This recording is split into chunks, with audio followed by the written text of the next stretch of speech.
हमने लोगों को कहते सुना है कि अरे प्रेजेंट में जियो, हम तो भैया प्रेजेंट में जीते हैं, ऐसा लोग बोलते हैं ना। तो प्रेजेंट में जीने का मतलब क्या है? जो कहते हैं ना वर्तमान में जियो, तो क्या सच में वर्तमान में लोग जीते हैं? कभी ऑब्जर्व करें तो देखें कि क्या वर्तमान में सच में हम जी रहे हैं।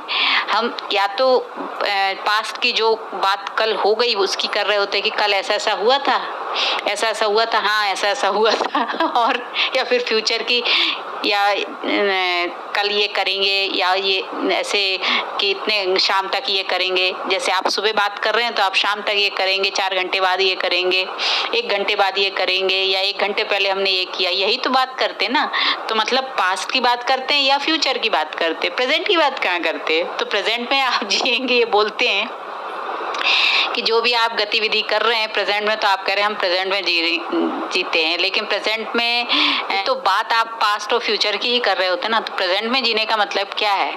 प्रेजेंट में आप तभी जी सकते हैं जब आप स्वयं पर ध्यान देते हैं, अटेंशन देते हैं, ध्यान पूर्वक स्वयं पर ध्यान देते हैं, और तब आपकी आत्मिक स्टेज बन जाती है। श्वासों पर जब ध्यान देते हैं, और कोई रास्ते ही नहीं है प्रेजेंट में जीने का। जब आप श्वासों पर ध्यान देते हैं, अंतर्मुखी बनते हैं, अपने पर ध्यान देते हैं, पूरे होश पूर्वक मैं क्या बोल रहा हूँ, क्या देख रहा हूँ, क्या सुन रहा हूँ, उसे कहेंगे प्रेजेंट पे जीना।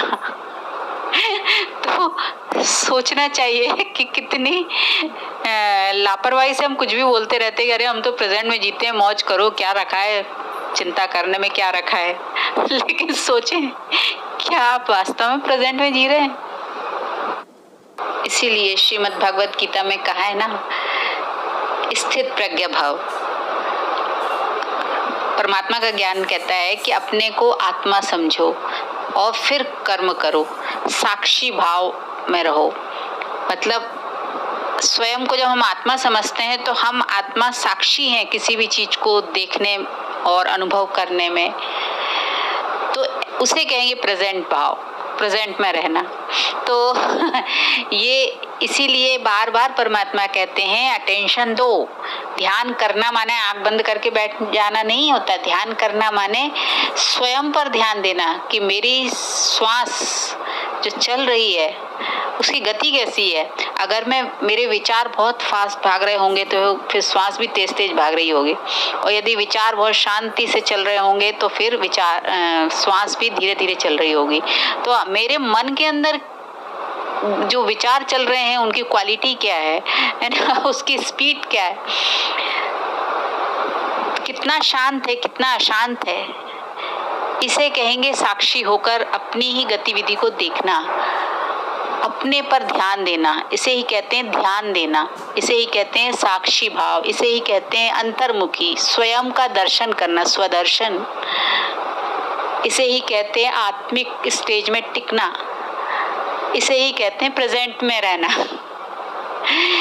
फिर कहेंगे आपकी अरे तो फिर कर्म कैसे करें? तो कर्म भी तो आप प्रेजेंट में रह के कर सकते हैं ना। अगर खाना खा रहे हैं, अगर चल फिर रहे हैं, अगर कुछ भी लिखा पढ़ी कर रहे हैं, कुछ भी कर रहे हैं, तो आपका ध्यान इधर उधर बिल्कुल भी नहीं है, सिर्फ अपने कर्म पे ध्यान है, अपने आप पर ध्यान है कि मैं क्या कर रहा हूँ, क्या बोल रहा हूँ, क्या सोच रहा हूँ, क्या देख रहा हूँ।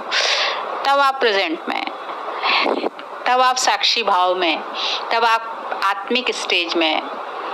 इतना अटेंशन देना अपने आप पर, तब फिर कर्म जो हमारे होते हैं वो मतलब विकर्म नहीं बनते हैं, साधारण कर्म भी नहीं होते हैं, क्योंकि हम होश पूर्वक जो कर्म करेंगे तो फिर उस कर्म में पाप कर्म भी नहीं बनेंगे, है ना। और होश पूर्वक कर्म करने से गलतियां भी नहीं होती हैं। इसलिए कहा जाता है कि प्रेजेंट में जियो।